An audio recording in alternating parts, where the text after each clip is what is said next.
Hello everyone, for today's video, sabihin ko po sa inyo kung bakit hindi ako masyado nakakapag-upload dito sa aking channel. Dahil po dito sa sa sulat ni YouTube sa akin. Ayun, dahil nga parang nawalan kasi ako ng gana mga kasari mag-share dahil yung aking tax info ay lagi niyang pinapa-update ni YouTube sa akin at hindi ko alam kung paano ko kukunin yung aking tax residency certificate. Ayan, marami na akong kinuha na mga documents pero hindi ko malaman kung ano ba talagang documents ang hinahanap ni YouTube sa akin. Kung sasabihin natin residency certificate, of course, taga dito ako sa Pilipinas and nagbabayad ako ng tax dito sa aking tindahan. And kung tax naman sa pagbablog, hindi ko alam kung paano itsura nun at kung ano ang aking kukunin. At saka isa pa mga kasari, wala po talaga akong time na lumabas para magpa-process ng mga tax certificate, ng mga tax residency certificate na hinihingi ni YouTube para dito sa aking channel. Alam niyo naman po mga kasari, ang channel ko ay napakaliit lang, maliit lang. So, ang ating subscribers, konti lang din ang nag-views dito sa ating channel. Kaya parang naano ako na anon ko pa talaga ng oras, paglaanan ko pa ng time. Paglaanan ko pa talaga mga kasari ng oras para makakuha ng tax residency certificate. Wala nga po talaga akong oras mga kasari. Alam nyo naman, ako lang po talaga ang nagbabantay dito sa aking tindahan. Ngayon, kung magsasarado naman ako at pupunta ako doon, alam ko naman na napakatagal din i-process yun. Aabot siguro ng mga 3 days or mga 1 week, ganyan, pabalik-balik ako doon. Tapos, parang nababagod ako mga kasari, kaya hindi ako nakakapag-share dito sa aking channel. So, ang nangyari na lang mga kasari, siguro si YouTube na lang ang gumawa ng paraan para makapagpatuloy pa rin ako dito sa aking channel. At eto nga mga kasari, dinalhan niya ako nitong 1042S na form. Ayan. So, fill upan ko na lang ito mga kasari regarding to sa aking tax info. Ayan. Kasi ang sabi niya sa akin mga kasari, kapag daw hindi ako hindi ko i-update yung aking tax info dito sa aking channel, ang susweldohin ko dito, ang sasahurin ko dito sa aking pag-YouTube, which is napakakunti lang naman, yan. Pero nakakatulong na rin kahit paano, sana. Pero alam niyo ba mga kasari, gagawin niyang kumbaga kalahati lang ang mapupunta sa akin kapag kinaltasan niya ito ng tax.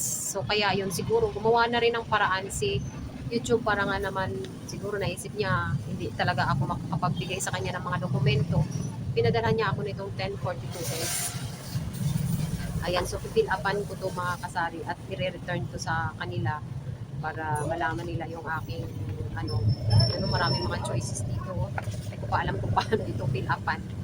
So, fill upan ko to mamaya at bukas siguro, ipapamail ko ulit doon papunta pabalik sa kanila.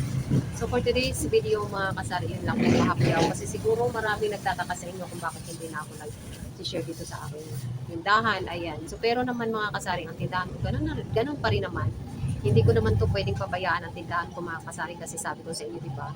Ito yung ating bread and butter. So kung wala itong tindahan natin, paano pa tayo makapagpatuloy sa buhay natin, di ba? Lalo na't meron tayong estudyante na pinapaaral at ang estudyante ko ay first year college na po mga kasari. So nag-uumpisa pa lang po sa kolehiyo, so kailangan ko po talaga makapagpatuloy dito sa aking pagtitindahan.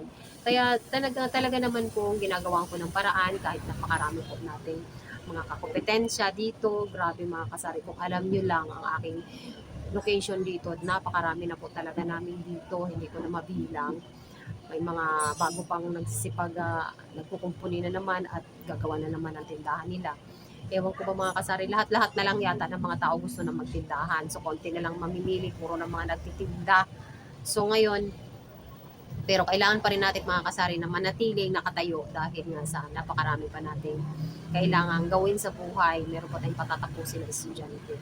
So mamaya pala mga kasari, meron akong darating na delivery galing po yun sa grocery.